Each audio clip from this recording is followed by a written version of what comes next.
Welcome to Food for Thought. My name is Colleen Patrick-Goudreau from Compassionate Cooks. I founded Compassionate Cooks to empower people, to make informed food choices, and to debunk myths about vegetarianism and animal rights. You can learn more about who we are and what we do by visiting our website, www.compassionatecooks.com. Hi, everybody. First of all, I want to thank today's sponsor, Angela Fortezza Soto, who lives in New York City. This is an email I received from Angela after she sent me her sponsorship contribution.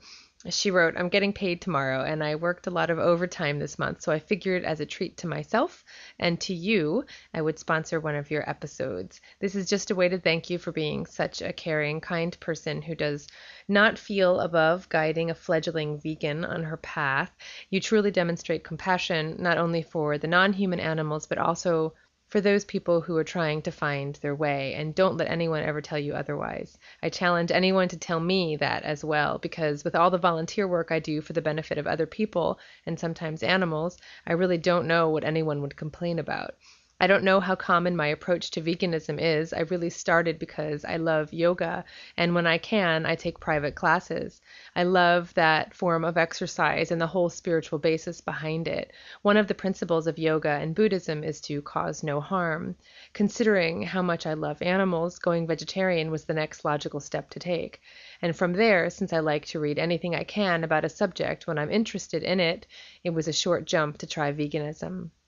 When I got my iPod, I got tired of music and I decided to find out what podcasts were, and that's when I found you. You helped me strengthen my commitment and add layers to it. And now when someone asks me, I can tell them that I do it for ethical reasons, environmental reasons, moral reasons, health reasons, and so on. Thank you so much for the work that you do, and I don't know how you do it. Sometimes I cry listening to your podcast, and I can't imagine how you can read them without bawling." In another email she sent to me, which I thought I would share with you, as I think it's really great. She wrote, "My father, who is 65 and very healthy, teased me a little bit when my mother told him I was vegetarian. He stopped right away, probably because my mother gave him dirty looks. Now his doctor has told him that his cholesterol has gone up a bit, not as far as to need medication, but higher than before, and he needs to bring it back down. I told him, casually, that dietary cholesterol can only come from animal sources. There's no such thing as cholesterol in spinach or broccoli or beans. So last night, when we were coming back from a visit to my cousin in New Jersey, he told my mother that for the time being, he wants a lot more vegetables and to cut down a lot on the meat. He's not about to go vegetarian or anything, but hey, every little bit helps. Who knows? Maybe miracles do happen." Well, miracles do happen. It's really true. Do not underestimate the people around you. They're inspired by you more than you think, more than you know, more than they're letting on. So thank you, Angela, for your sponsorship and for your support, helping me keep some documents on the website updated. Angela asked if she could help me in any way, and I've learned not to decline such generous offers. So she's been a huge help, and I'm very grateful. Thank you, Angela. And thank you to all of the sponsors out there. There's no way I could do this without your help. If you would like to become a monthly sponsor or a one-time sponsor, you can do so by visiting www.compassionatecooks.com and clicking on Support Our Podcast. So thank you. So hi again, everybody. Welcome to Food for Thought. As many of you know, the structure for the alternate episodes is such that I read an essay or a narrative written by someone other than myself. And I'm really excited to share with you something really special today. It actually took a lot longer than I expected, but it's worth it. As regular listeners probably know by now, one of my passions is literature and poetry, and my background's in English literature, and it means a lot to me to combine this love with my animal advocacy. Several years ago, I happened upon a book called Poetry's Plea for Animals, an anthology of justice and mercy for our kindred in fur and feathers. And it was amazing to find this. It's a collection of animal poems published in 1927, and it's dedicated to Henry Bergh, who was a pioneer in the animal welfare movement in the United States, founding the American Society for the Prevention of Cruelty, the ASPCA. And I've said this before, but I will say it again. I encourage you to read Diane Beer's beautifully written and painstakingly researched book for the prevention of cruelty, the history and legacy of animal rights activism in the United States. You can get it on my website. You can go to compassionatecooks.com and click on Stock Your Pantry, and actually you'll even see a little rotating box on the sidebar that has that book in there. And in it, you'll learn about Henry Bergh and people like Caroline Earl White, who is the founder of the American Anti-Vivisection Society, and all of the amazing men and women from the early days of the American animal protection movement. It's just a wonderful book. I think as modern folk, it's easy to forget that our contemporary ideas have roots in the past. Animal advocacy has a long, long history that stretches back not only decades, but centuries. Many people came before us with forward-thinking ideas, paving the way for those of us who work to liberate animals from human exploitation and oppression. And many people think that animal rights in the United States started with the publication of Peter Singer's book, Animal Liberation. And though that book is definitely significant in its influence in the movement, the animal protection movement stretches back decades before Singer's book. And again, read Diane's book to get all of that wonderful rich history. Also, many people don't realize that the modern animal protection movement in the United States really started in the United Kingdom. Specifically in England, people like Henry Bergh in the 19th century were heavily influenced by the work of animal advocates in England. So to find a collection of poems like this from the early 20th century is not so remarkable in that there were people who were speaking on behalf of animals, but it is remarkable in that so many poems were written on behalf of animals, that such a diverse collection was ever compiled at all, and that these poems are not just about how lovely animals are. Many of the poems are lamentations over the cruelty with which humans treat non-human animals. So the book is broken up into several sections characterized by the subject. So you have sections celebrating not only animals in particular, but also those celebrating nature in general, such as a series of poems categorized under adoration of the trees. As for the animals, there are poems about the familiar animals with whom we share our lives, such as a section called The Cat, and there's a collection of poems about cats, a section called My Dog and I, a section called Songs in Many Keys, about birds, obviously, and a section called The Horse. You also have collections of poems devoted to those who are less frequently thought of, such as those memorialized in sections called Burden Bearers, In War Service, and The Last and Least of Things. And remarkably, you have poems dedicated to those who are victims of our appetites and vanity. One section is called For Vanity, and it's all about fur-bearing animals trapped for their fur. Other such sections are called Braves of the Hunt, In Captivity, and Performing Animals. Okay, this is just amazing stuff. It's an amazing book. I absolutely treasure this book. Not all of the poems are the highest examples of poetry. Some are sing-songy, some rely a little too much on the ABAB rhyme scheme, and some are just very simple. But it doesn't matter to me. I would argue that to be made the subject of poetry is the highest honor you can receive. That to make someone the subject of your poetry is the highest honor you can give someone. So in and through these poems, the status of non-human animals is elevated to a much higher degree than that which they experience in actual life. As subjects of these poems, they're exalted in ways they have yet to witness off the page. And we can gain much by reading these poems. They are touchstones that link us to the early pioneers of this movement, and they are the inspiration that can keep us moving forward. So what I'd like to do is read some of the foreword of the book and give you a sense of the kinds of poems included in this anthology that's almost 400 pages long. And then I'll read some of my favorite poems. Now, before I forget, let me just tell you again the name of the book and the editor. It's definitely hard to find. It's not in print anymore. And over the years, I've been able to find some rare copies here and there that I've bought for friends. I always check a website called Alibris, Alibris, alibris.com for rare and out of print books, and then also eBay, obviously. So even if you don't come across the book right away, just keep looking because I've seen the book just pop up here and there unexpectedly. I'm tempted to try and get this book republished. I'm tempted to do it. I think it's an important enough book to try and do this. So, I don't know. That might be another project I have to add to my list. So it's called Poetry's Plea for Animals, and the editor is Frances E. Clark. Frances, Frances. A woman. E for Elizabeth. Clark with an E at the end. Clarke. Frances E. Clark.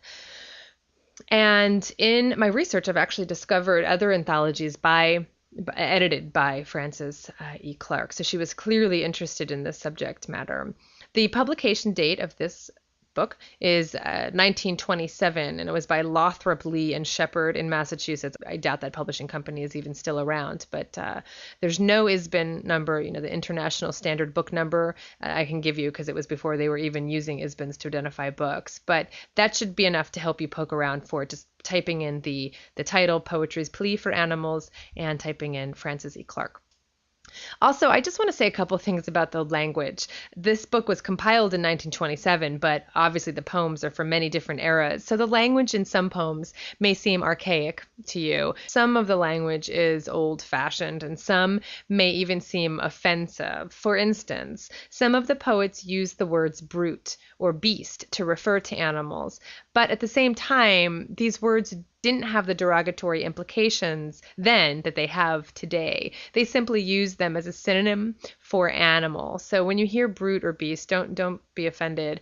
And in some poems, these words are used ironically, and I think you can tell the difference. Also, the word dumb is used to refer to animals, but again, understand that it originally meant silent or unable to speak. So that's what they were referring to when they say dumb animal. It means animals who don't speak. And obviously, we know they have their own language, and we'll talk more about species' language in another episode. But this is a case where it's just a word whose meaning has changed over time. So you have to read it keeping in mind the year in which it was written, okay? Also keep in mind that some of the language is Christian-centric, again, a product of its day. Many of the poets were very religious-minded, and it was their religion that actually sparked their conscience and made them sympathetic to animals and made them work on behalf of animals. So if there's language in here that you don't necessarily agree with or that you find too religious, just keep in mind the authors of this work. One of the things I find so satisfying about these poems is that written long before human innovators industrialized the animal exploitation industries, these poems are a call for the liberation of animals and the abolition of our exploitation of them.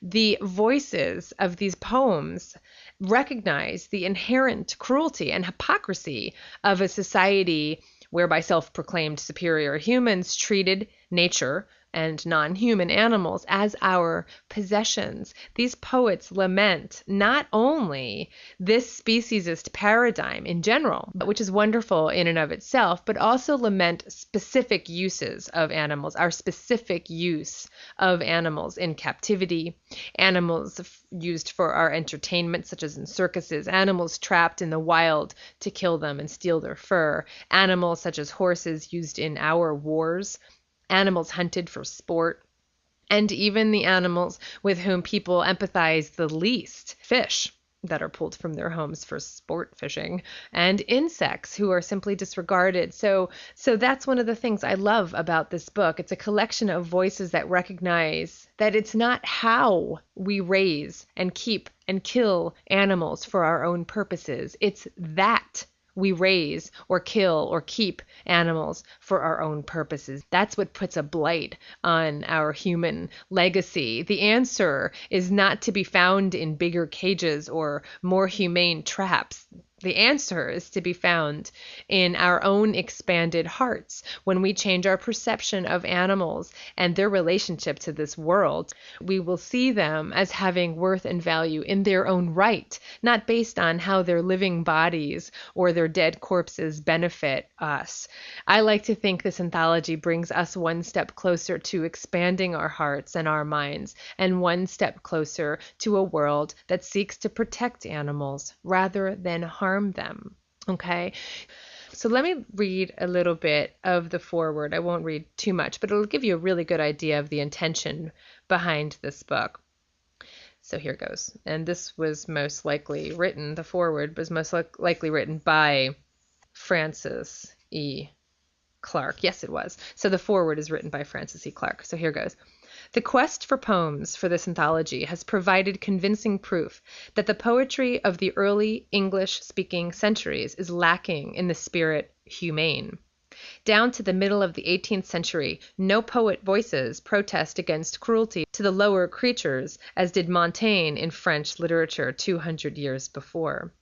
Out of the ranks of the poets who sought inspiration in nature, birds, and the more beautiful of the wild animals as the deer, no champion of humaneness arises till the age of Romanticism. Occasionally a gentle note is heard, but it is quickly lost in the mighty orchestration of classical content and form. James Thomson in The Seasons makes ready the way. In his criticism of this work, Samuel Johnson remarks, "The reader of The Seasons wonders that he never saw before what Thomson shows him, and that he never felt what Thomson impresses." Cowper and Burns are the first to denounce man's inhumanity to birds and other animals, and even to the lowest forms of life. Quote, "I would not enter on my list of friends, though graced with polished manners and fine sense, yet wanting sensibility, the man who needlessly sets foot upon a worm," declares Cowper, and Burns, with a sob in his voice, cries in The Wounded Hare, quote, "Inhuman man, curse on thy barbarous art, and blasted be thy murder-aiming eye." In gentler strain, Burns quickens sympathy for helpless creatures with here a line and there a line, and now and then an entire poem, while Cowper consecrates much of his verse to a cause that received no legal recognition in his country till 25 years after his death. The poetry of the gentle William Blake is suffused with loving pity for the little inhabitants of earth and air.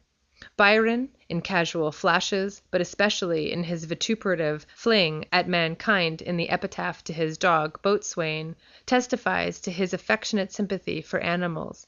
Coleridge's masterpiece has for its theme, quote, "He prayeth well, who loveth well both man and bird and beast." But the humane trend in the poetry of the first half of the 19th century finds fullest expression in Wordsworth's nature poems. The Brownings, Tennyson, Swinburne, Christina Rossetti, William Morris, and Leigh Hunt, and lesser Victorian poets have occasional verse pointedly humane. And so that just gives you an idea. She talks about Longfellow and Holmes. We're going to read some of Oliver Wendell Holmes' poetry, Emerson, and several other poets in America that wrote about animals. So that just gives you an idea. I mean, this is really, really drawing upon well-known poets and also lesser-known poets, people who I couldn't really find much information about today. But it gives you an idea of the intention of this book. So the first poem I want to read is in the Prelude. The Prelude is kind of a collection of more general poems just about our treatment of animals in general. And the first one is written by John Galsworthy. John Galsworthy was an English novelist and playwright who lived from 1867 to 1933. He won the Nobel Prize for Literature in 1932. Just a quick note about a word in the poem that might be unfamiliar to you. He uses the word gins, G-I-N-S, and that word refers to a trap or a snare used for trapping animals. So I'm going to read his poem. It's called Pitiful. When God made man to live his hour and hitch his wagon to a star, he made a being without power to see his creatures as they are. He made a masterpiece of will, superb above its mortal lot, invincible by any ill, imagination he forgot. This man of gods, with every wish to earn the joys of kingdom come, will prison up the golden fish in bowl no bigger than a drum. And though he withers from remorse when he refuses duty's call, he'll cut the tail of any horse and carve each helpless animal. No spur to humor doth he want, in wit the earth he overlords. Yet he drives the hapless elephant to clown and tumble on the boards. This man of every learning chief, so wise that he can read the skies, can fail to read the wordless grief that haunts a prisoned monkey's eyes. He'll prate of mercy to the weak, and strive to lengthen human breath, but starve the little gaping beak and hunt the timid hare to death. Though with a spirit wild as wind the world at liberty he'd see, he cannot any reason find to set the tameless tiger free.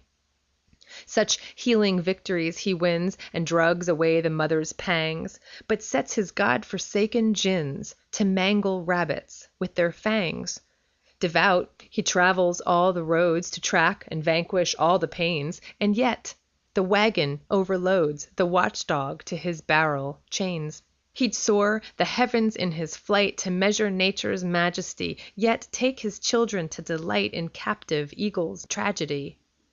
This man in knowledge absolute, who right and love and honor woos, yet keeps the pitiful poor brute to mope and languish in his zoos.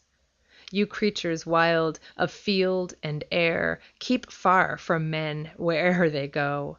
God set no speculation there, alack, we know not what we do. I think that's a pretty amazing poem. Here is a sweet little poem also in the prelude called His Epitaph. It's just a sweet little poem. He wasn't rich, he wasn't great. His place was lowly and obscure. His clothing was not up to date. His house was tumble down and poor. No special honor did he claim. He never walked with lords and kings. No glory has illumed his name, but he was kind to helpless things. He won no victories to boast. He made no conquests, waged no strife. He never led a conquering host. He lived an unpretentious life. But when is writ the judgment scroll, and time its final verdict brings, this will be said of him: his soul was rich in love for helpless things. I think that's a nice little epitaph, a nice little legacy that perhaps all of us would like to leave behind. There's a section called Upon a Thousand Hills, and there are several poems about cattle and sheep, and they're really powerful. They're really sad. There's one poem by Charlotte Perkins Gilman, who you should know. She lived from 1850 to 1935. I feel like I'm back teaching English literature again. You should know who she is. You've probably read some of her work. She was a prominent American poet. She was a nonfiction writer, a short story writer, a novelist, a lecturer, and a social reformer. She's best remembered for her short story, The Yellow Wallpaper, which was based on her own bout with severe depression, and her novel called Herland, which was her utopian novel written in 1915.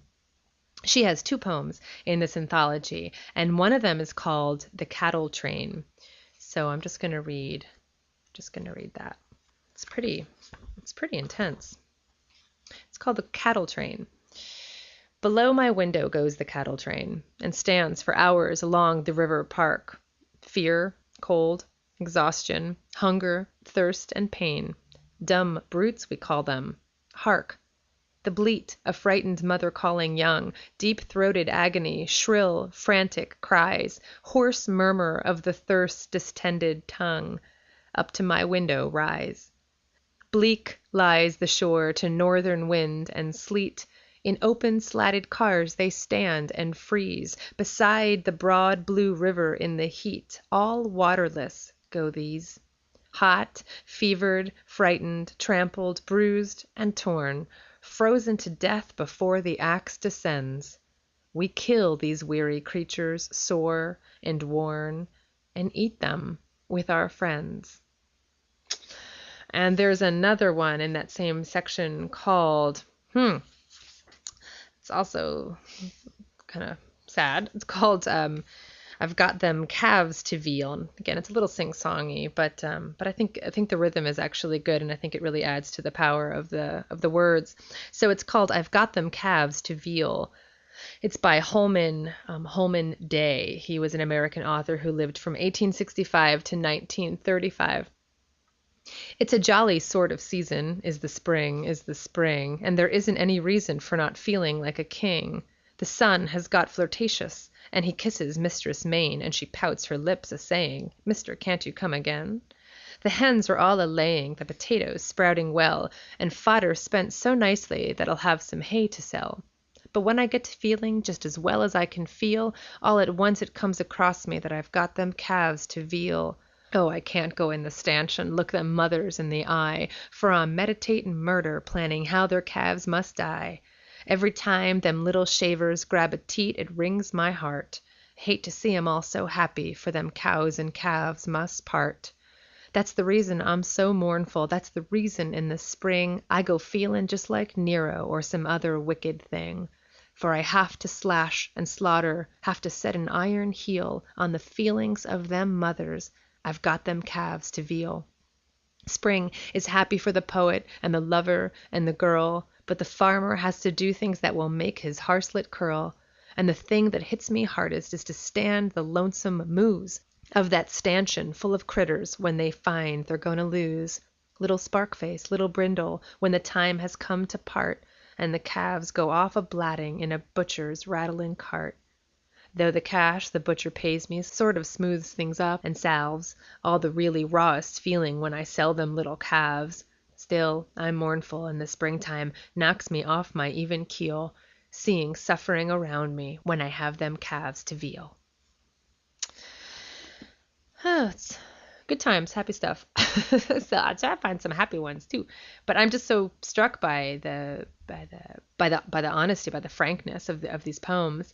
There's a section called "In Captivity," not a lot happier, I warn you, but in this section called "In Captivity," there's a number of poems lamenting the enslavement of animals in zoos and other places where we're offered the privilege of gaping and gawking at wild animals imprisoned behind bars. One such poem is by, you've heard of Oliver Wendell Holmes Jr. This is by Oliver Wendell Holmes, who was a physician by profession, but he was also a writer, and his work is highly regarded in the American pantheon of literature. He lived from 1809 to 1894, lived a good long life, and has two poems included in this anthology. On his mother's side, he's actually descended from Anne Bradstreet, who was the first published American female poet, and he is the father of Oliver Wendell Holmes Jr., who was a Civil War hero and a jurist who served on the American Supreme Court. So his poem in this section is called To a Caged Lion, To a Caged Lion.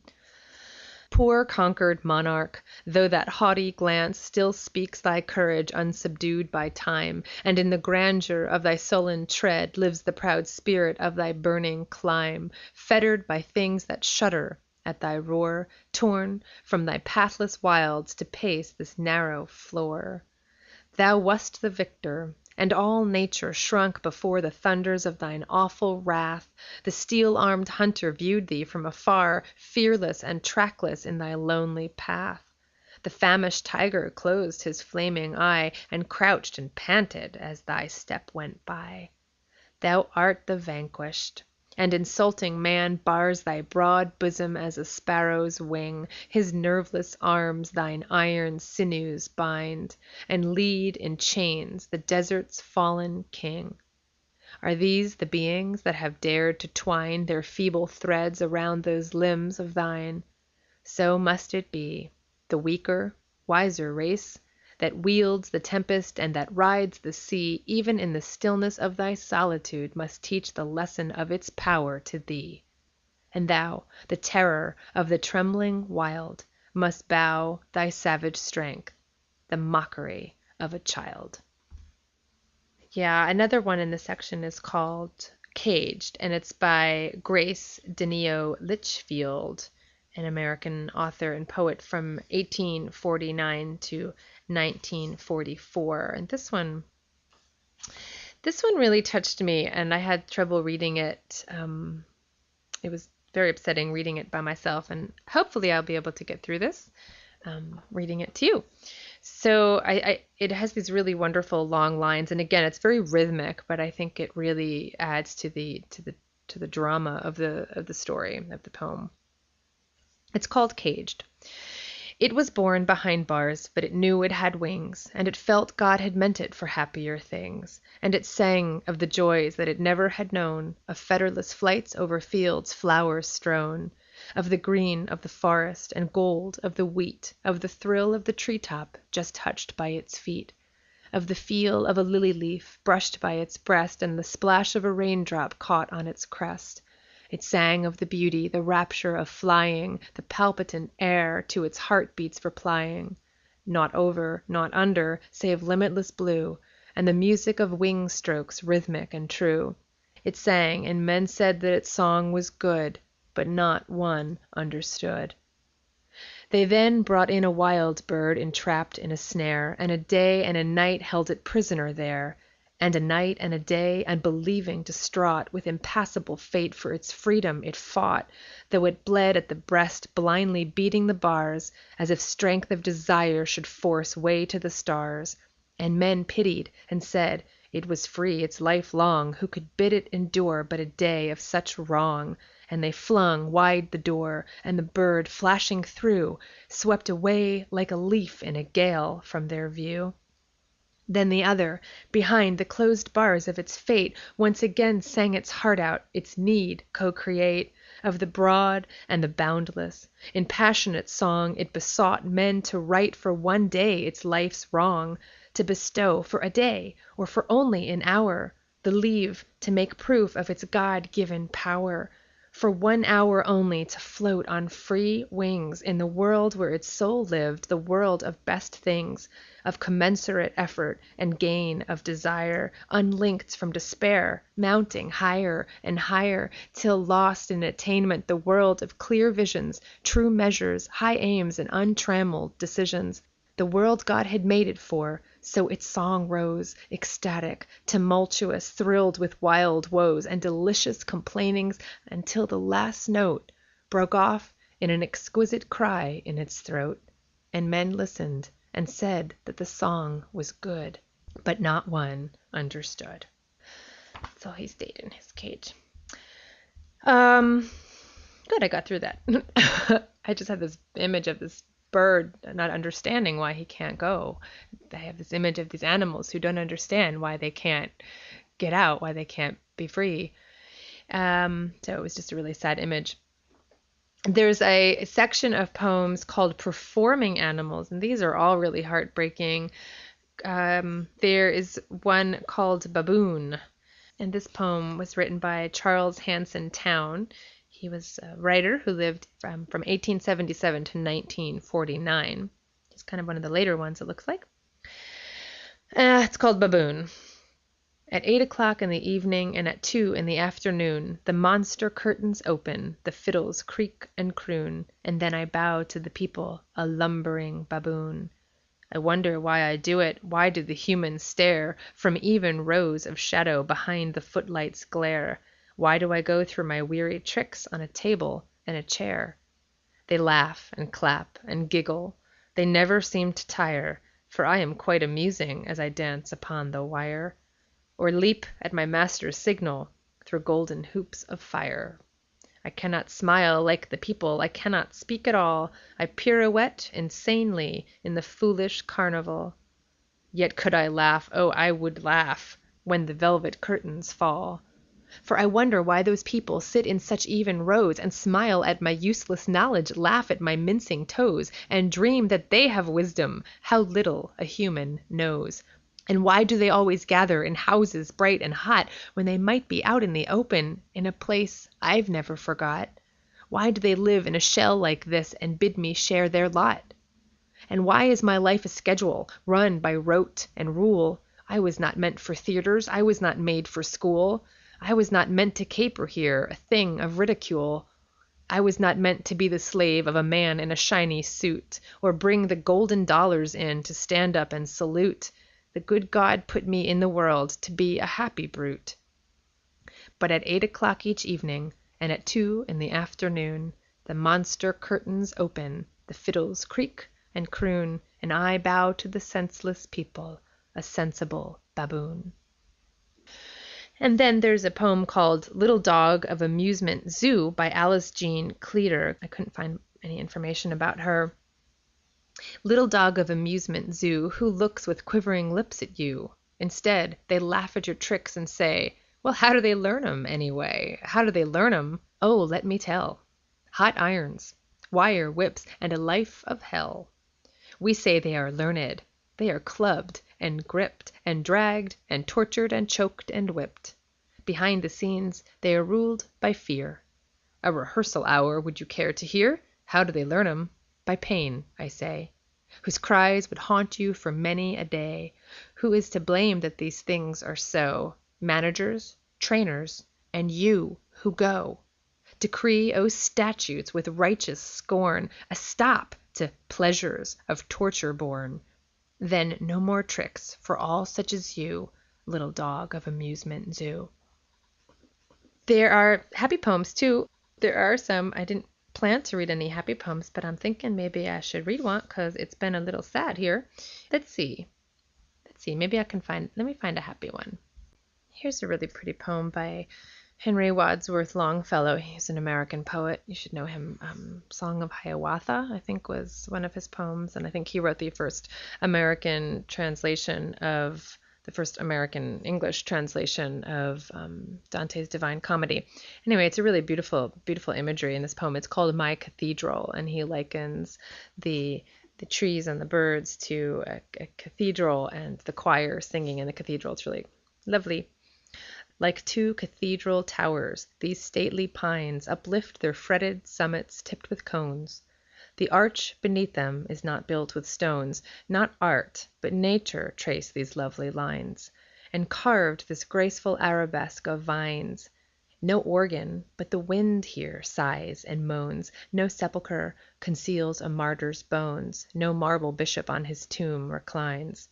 Enter. The pavement, carpeted with leaves, gives back a softened echo to thy tread. Listen.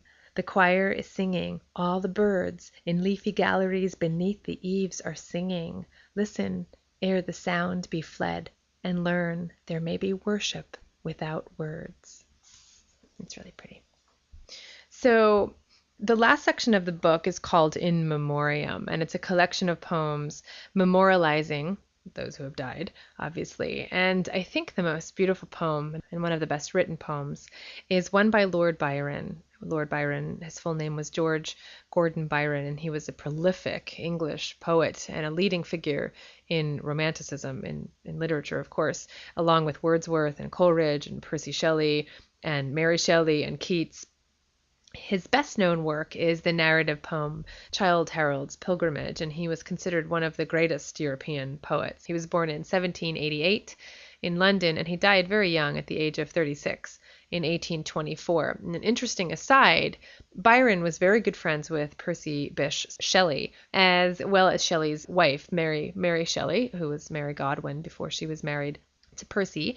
And in the summer of 1816, while they and a couple other people were staying at a villa, it was Byron and Mary and Percy, they were staying at a villa in Switzerland. They spent 3 days inside because there were these torrential rainstorms, and they were telling each other stories, and they decided to write their own stories. So they had some kind of contest, I think, to see who could come up with the spookiest story. That's at least how the legend goes, or at least how I understand it. And this is when Mary wrote Frankenstein. And if you haven't read Frankenstein recently through the lens of animal consciousness, through the lens of vegetarianism, I highly recommend you reread it now, right now. It's become a favorite book of mine. Reading it back when I was 12 or whenever I first read it, it doesn't have the resonance that it has today, reading it through that lens. And it also isn't taught that way. And it's very clear what Mary was saying about our natures and what she was saying about the creature and what she was saying about man. And the creature was actually the moral one, as opposed to Dr. Frankenstein. And it's a really amazing story. And unfortunately, it's never taught with that in mind. So, we'll have to have some kind of discussion of literature. I really do want to do a podcast on animal consciousness, on that theme of animal consciousness and vegetarianism in literature and film. I would love to do that. So perhaps we can discuss that book at another time. But Mary Shelley was vegetarian, and of course Percy was vegetarian.